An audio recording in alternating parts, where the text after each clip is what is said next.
The talk today is about, do you have a secret monster? Now that's an unusual title, and some of you today are going to find this rather confronting. Some of you will find it revealing. Some of you will even find this upsetting. That's not my reason for telling you this. The reason I'm telling you this is because this is core information about psychology and mental health which you need to know and which will help you improve the quality of your life. To kick off, I'm going to talk about a couple of quotes. One is from the Roman poet Horace, and he said that anger is a temporary insanity, a short madness. And then Robert Ingersoll said that anger is a lamp which, got that round the wrong way, anger is a wind which blows out the lamp of the mind. Now the reason I've mentioned these is because many of us, or perhaps most of us, if we were asked a direct question, do you have mental health issues? Do you ever suffer from any kind of insanity? We would say no. Well, when we say no, we're actually lying to ourselves, lying to other people. Okay, most of us would be lying and not be aware that we're actually lying. But we're lying because we're not telling the truth. Now, if we think about the logic behind what Horace said and Robert Ingersoll, and we remember the last time that we got really angry, if we're honest, we will recall how much harder it was to think straight. Our thoughts were difficult to articulate in a sensible way.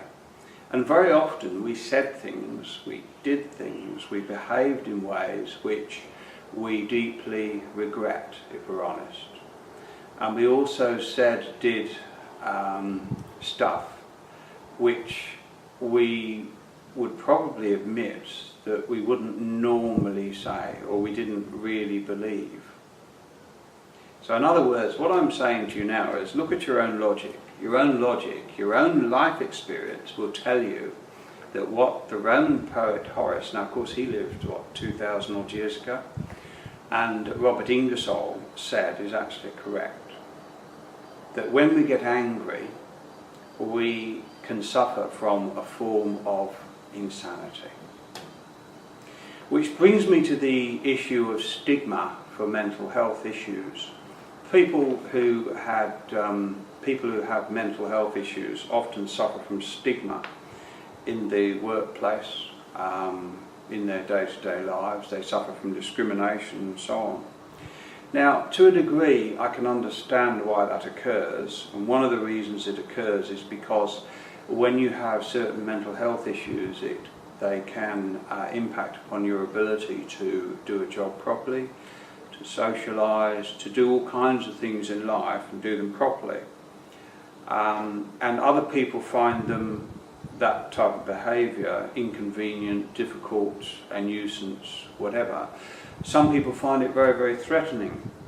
One of the reasons why people find it threatening is because the mental health issues of another person can remind them, if only subconsciously, of how they have certain issues that they are disturbed by. So one of the things I want to get across this morning is the fact that when you look at someone who has mental health issues, try to see them from the perspective of someone who is similar to you, in the sense of when you get angry, you have your own mental health type issues, as we've already discussed. When you do that, it will help you to view people with mental health issues a lot more kindly. But why should you bother, I ask? I mean, what's in it for you? Because your life is about you. You're not concerned about people with mental health issues and so on.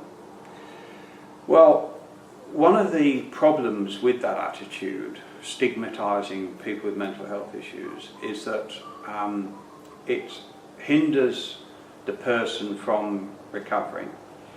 It hinders them from actually becoming a more useful person to the community in terms of it hinders them from increasing their level of service to the community, whether that be as an employee or otherwise. It's not very kind either, but it's also a disconnect from reality, because we all have mental health issues of one kind or another. But stigmatising people with mental health issues also tends to protect us from looking at our own issues. And when we don't look at our own issues, we then find that the secret monsters that we have never get sorted out. And we go through our lives inflicting ourselves upon other people. I'm sure you're aware of those stories about people who seem really charming on the surface, and yet in their private lives they're dreadful. They're terrible to their kids, to their wives, to neighbours or whatever. And yet you'd see them at work and they're perfectly all right. Now some of these people have got mental health issues, some of them haven't, but it can be a matter of degree. But what really matters most of all is the impact upon other people and upon your own life.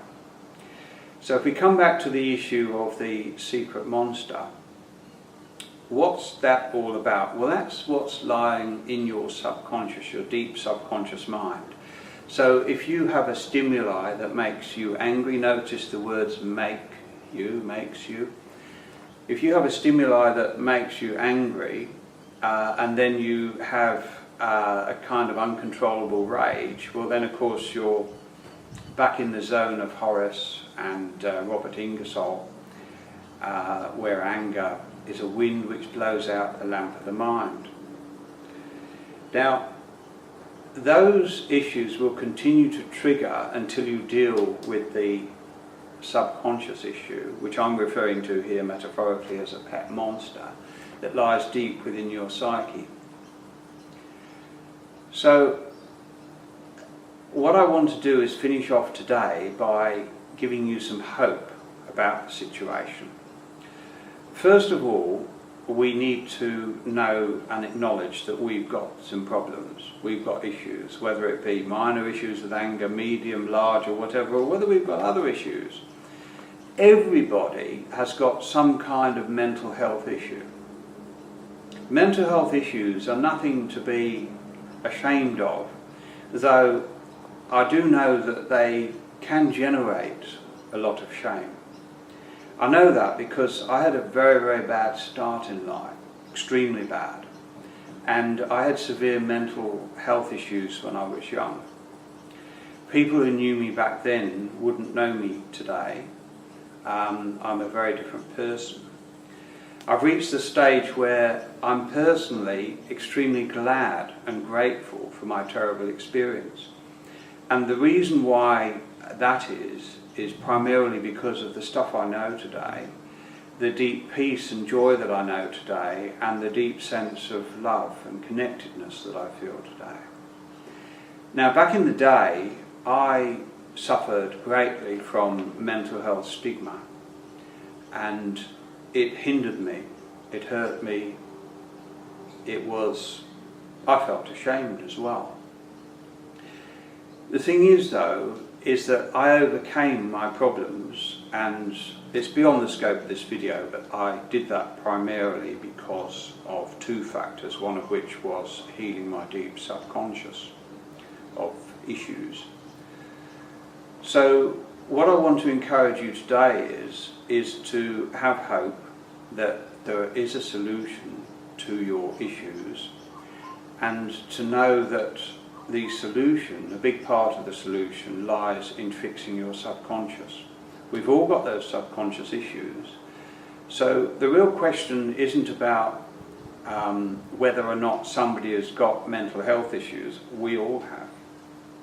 The real question is, what am I going to do today to heal the secret monsters, those things that I hide from most other people, that are working in my life and inflicting themselves upon other people that I interact with. That's the real focus. And when you fix those issues, you can improve your level of service to the world. You can be a blessing instead of a curse. You can be real and you can be authentic.